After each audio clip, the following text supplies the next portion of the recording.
Esselamu Aleyküm və Rəhmətullahi və Barakət.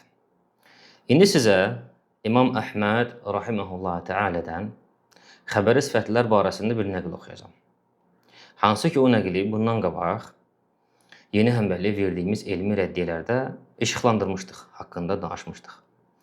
Sadəcə olaraq bu nəql o qədər mühümdür ki və öz mövzusunda o qədər həll edici bir nəqildir ki, təkrarən bunu gündəmə gətirməyimiz və ətrafında danışmağımız olduqca zəruridir və vacibdir. Bu nəqil bizə nəyə göstərir? Bu nəqil bizə nəyi öyrədir? Bu nəqil bizə İmam Əhməd Rahiməhullah Teala'nın xəbəri sifətlərə qarşı olan metodunu bizə göstərir.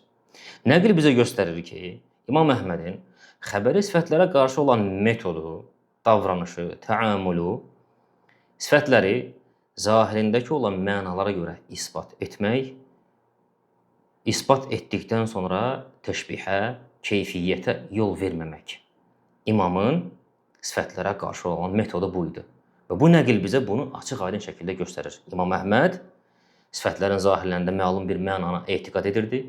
O mənaya uyğun sifəti isbat edirdi, keyfiyyət vermədən. Bir az sonra oxuyacağım həmin nəqildə buna açıq-aydın şəkildə görəcəksiniz. Və bizə İmam Əhmədin sifətlərə qarşı olan metodunu bu cür olduğunu göstərir. Bu nəqil harada keçir?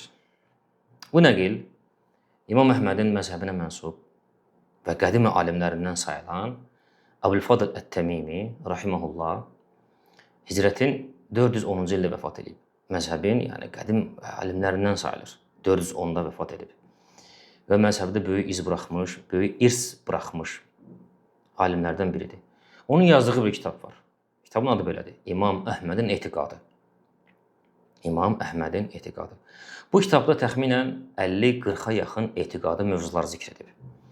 Və bu etiqadı mövzularda İmam Əhməd nə cür deyirdi, nə cür görürdü, görüşü nə cür idi, etiqadı nə cür idi, o məsələlərdə imamın etiqadını işıqlandırıb.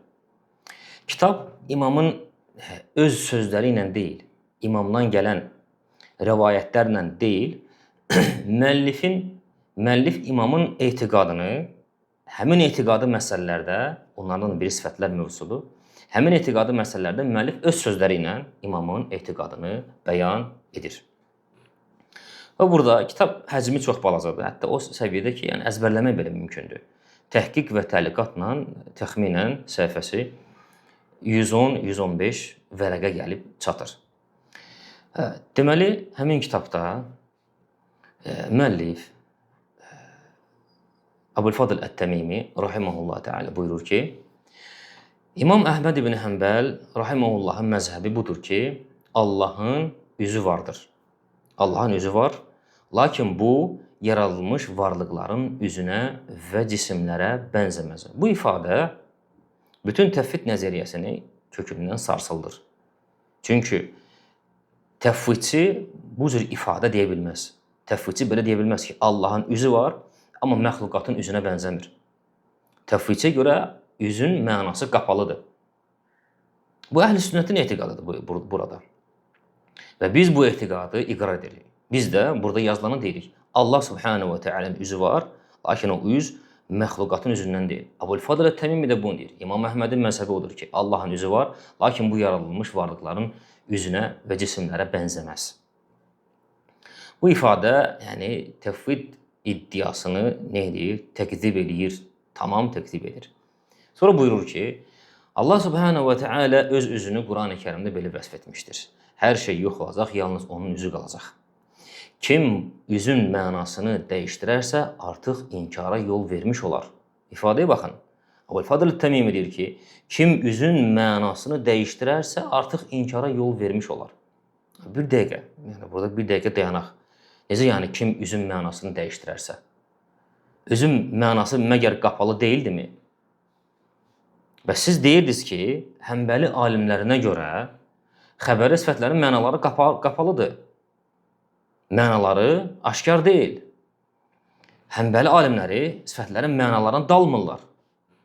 Siz deyirdiniz ki, əgər biz Həmbəli alimlərin kitablarına baxsaq, orada görəcəyik ki, alimlər imamın sifətlərə qarşı olan mövqeyini necə izah edirlər?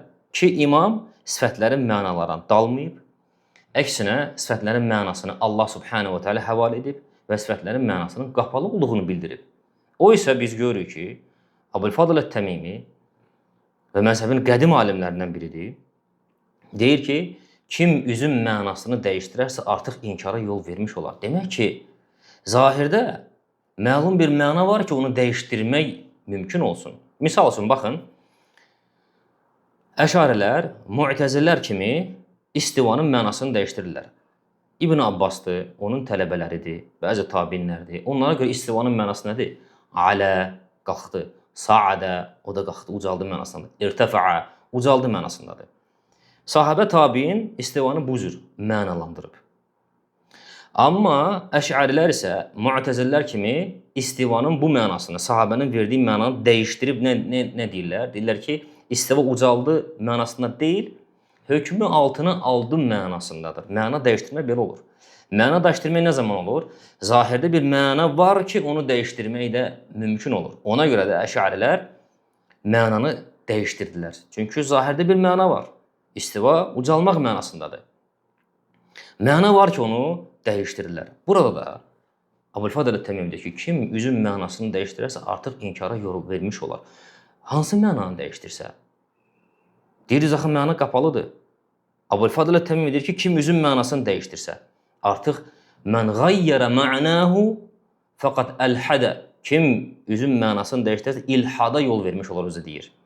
İlhad yəni inkara yol vermiş olar. Yəni hansı mənanı? Allah subhanahu bizə qapalı qalıb Allahın elmində sir olan mənaları kim dəyişdirərsə, zahirdə bir məna olmalıdır ki, sən onu dəyişdirib inkara düşə biləsən. Yəni bir şey olmalıdır ki, onu dəyişdirəsən ki, inkar sayılsın, ilhad sayılsın. Bu açıq-aydın şəkildədir. Açıq-aydın şəkildədir, üzün bir mənasının olduğunu deyir. Və bunu da İmam Əhmədə ilhaq eləyir, yəni azv eləyir. İmam Əhmədə aid eləyir bunu ki. İmam Əhmədə görə də bu cürdür. Çünki burada İmam Əhmədin etiqadını bizə başa salır. İmam Əhmədin etiqadını deyir. Kim üzün mənasını dəyişdirərsə, artıq inkara yol vermiş olar. Diqqətlə qulaq asın, gör nə deyir. Çünki İmam Əhmədə görə bu ayədəki üz sözü həqiqi mənadadır, məcaz deyildir. Deməli, sifətləri olduğu mənadan çıxardıb məcaza daşıyanlar nə üçün daşıyırlar? Lüğəti mənadan çıxartmaqdan ötəri məcaza daşıyanlar sifətləri lüğəti mənadan çıxartmaq üçün daşıyır. Çünki onlara görə lüğəti məna ilə isbat etmək böyük təhlükədir, təcsimdir bunlara görə. Amma hansı ki Allahın eşitməsidir, görməsidir, həyatıdır, iradəsidir, elmidir, qüdrətidir, yaratmasıdır. Bunlar hamısı siz Əş'ari, Maturidi, Yeni Həmbəli hansı mənalarla isbat edirsiniz? Məgər lüğəti məna isbat etmirsiniz? Lüğətdə iradə nədir? Mənfəət qarşılığında meyl etmək kiməsə. Lüğətdə həyat nədir? Candan, ətdən, qandan ibarət olan, ruhdan ibarət olan bir şey. Lüğətdə həyat budur. Siz bunları lüğəti məna ilə isbat edirsiniz. Lakin lüğəti məna ilə isbat etdikdə nə deyirsiniz? Deyirsiniz ki, Allahın həyatı var, amma məxluqatın həyatı kimi deyil. Lüğəti məna ilə isbat edib, sonra da təşbihi rədd edirsiniz. Yoxsa siz həyatı isbat edin, hansı mənanı var? Sual verirəm sizə. Deyirsiniz ki, Allahın həyatı var. Hansı məna ilə isbat edirsiniz? Aydan gələn məna ilə. Allah eşidir deyirsiniz. Hansı məna ilə? Hamısı lüğəti məna ilə. Əgər lüğəti məna təhlükədirsə, nə üçün onda bu sifətləri lüğəti mənada isbat edirsiniz? Amma xəbəri sifətlərə gəldikdə isə, yəni lüğəti mənanın təhlükəli olduğunu deyirsiniz. Əbul-Fadl Ət-Təmimi deyir ki, çünki İmam Əhmədə görə bu ayədəki üz sözü həqiqi mənadadır. Məcaz deyil, həqiqi mənadadır. Məcaz deyilsə, yəni nədir? Lüğəti mənadadır. Çünki məcazdan nədən çıxardıb məcaza aparırlar? Lüğəti mənadan çıxardıb aparırlar. Məcaz deyilsə, həqiqi mənada, yəni lüğəti mənadadır. Buyurur ki, çünki İmam Əhmədə görə bu ayədəki üz sözü həqiqi mənadadır, məcaz deyildir. Allahın üzü qalıcıdır, yox olmaz. Bu onun bir sifətidir və heç vaxt fani olmaz. Sonra buyurur. Burada çox mühüm məqamlar var. Sadəcə rəddiyyədə bu məqamlara toxunmadıq, saxladıq ki, müstəqil haqqında danışaq. Sonra buyurur ki, kim Allahın üzü elə onun zatının özüdür desə, inkara yol vermiş olar və doğru yoldan çıxmış olar və kim onun mənasını dəyişdirsə, kafir olmuş olar. Xatırlayın, Yeni Həmbəliyə verdiyimiz ən bu sonuncu rəddiyələrin birində, 6-cı rəddiyənin hansı hissəsində yadımda deyil, orada İmam Şafi rahimehullah Teala'nın ən xas tələbələrindən biri olan Abdüləziz Kinaninin Cəhmiyələr rəddi olaraq yazdığı kitabından bir nəql oxuduq. Orada Abdüləziz Kinani nə deyir? Deyir ki, Cəhmidən soruşanda ki, Allahın üzü var, Allahın əli var, deyir bəli, Allahın üzü də var, əli də var. Amma Allahın əlinin mənası nemətdir, üzünün mənası isə zatıdır. Zatı mənasındadır. Burada da Əbu'l-Fadl Ət-Təmimi rahimehullah Teala həmin bu mənaya, buna işarə edir. Deyir ki, kim Allahın üzü elə onun zatının özüdür desə, kim deyir bunu? Zatının özüdür desə. Cəhmilər deyir bunu. Cəhmilər deyir ki, Allahın üzü yoxdur. Üzdən qəsd, məna nədir? Allahın zatı, özü nəzərdə tutulur. Burada da Əbu'l-Fadl Ət-Təmimi deyir ki, kim Allahın üzü elə onun zatının özüdür desə, inkara yol vermiş olar. Yəni, kim bu mənanı versə üzə, bu inkardır. Üzün olduğu mənanı saxlamasa, üzdən qəsd, məna, murad Allahın zatıdır desə, inkara yol vermiş olar. Nəyi inkar etmiş olar? Necür olar ki, inkara yol vermiş olar? Üzün mənasını dəyişdirəndə inkara yol vermiş olar. Elə ona görə də ardından deyir ki, kim Allahın üzü elə onun zatıdır desə, inkara yol vermiş olar və doğru yoldan çıxmış olar və kim onun mənasını dəyişdirsə, kafir olmuş olar. Çünki Allahın üzü, mənası, bundan qəsd murad elə Allahın zatıdır demək, bu üzün mənasını dəyişdirməkdir. Və bunu kimlər edirdi? Cəhmilər edirdi. Bax, alimlərin inkar etdiyi məna buydu. Mənalara dalmayın, mənalar dalınmaz, mənalar yoxdur. Bu qəsd olunur. Bidət əhlinin verdiyi mənalar qəsd olunur. Necə ki, burada Əbu'l-Fadl Ət-Təmimi deyir. Əbu'l-Fadl Ət-Təmiminin sözünün sonu 2 hissədən ibarətdir. Buranı yadda saxlayın. Kim Allahın üzü elə onun zatının özüdür desə, inkara yol vermiş olar və doğru yoldan çıxmış olar və kim onun mənasını dəyişdirsə, kafir olmuş olar.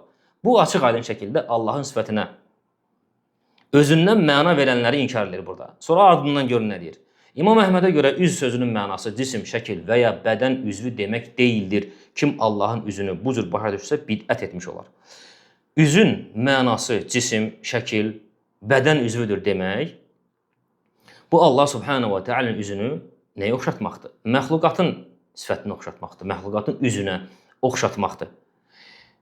Bu bənddə isə Əbu'l-Fadl Ət-Təmimi Allahın üzünə keyfiyyət verən, onun üzünü məxluqatın üzünə oxşadanları rədd edir.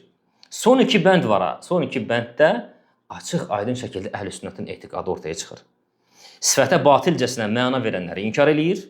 Deyir ki, kim Allahın üzü elə onun zatının özüdür desə, kim deyir bunu? Bu məna verən kimlərdir? Cəhmilər. Kim Allahın üzü elə onun zatının mənasıdır desə, inkara yol vermiş olar və doğru yoldan çıxmış olar və kim onun mənasını dəyişirsə, kafir olmuş olar. İmam Əhmədə görə bu özündən məna verənləri rəddiyə edir. Sonra deyir ki, İmam Əhmədə görə üz sözünün mənası cisim, şəkil və ya bədən üzvüdür demək, kimdir bunu desə, İmam Əhmədə görə üz sözünün mənası cisim, şəkil və ya bədən üzvü demək deyildir.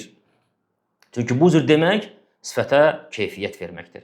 Və kim Allahın üzünü bu cür başa düşsə, bidətə yol vermiş olar. Və bu açıq aydındır. Məzhəbin alimi sifətlərin mənasının olduğunu deyir və bunu da kimə aid edir? İmam Əhməd rahimehullahu Teala'ya. Və bu cür nəqillər çoxdur. Biz ara sıra inşallah Ramazan olduğu üçün biraz başımız qarışıqdır. İnşallah ara sıra bu cür nəqillər çoxdur. Ara sıra bunları işıqlandıracağıq və göstərəcəyik ki, məsələ heç də bu yeni həmbəlilərin dediyi kimi deyil. Onlar İmam Əhməd rahimehullah Teala'nın adından istifadə edərək ona aid olmayan əqidəni müsəlmanlara izah edirlər, müsəlmanlara baş salırlar və onları çaşdırırlar, aldırırlar. Əslində isə onların müsəlmanlara izah etdiyi İmam Əhməd adına olan şeylər zəlalətdir, bidətdir. Doğrusunu Allah bilir. Elhamdülillahi Rabbil alemin.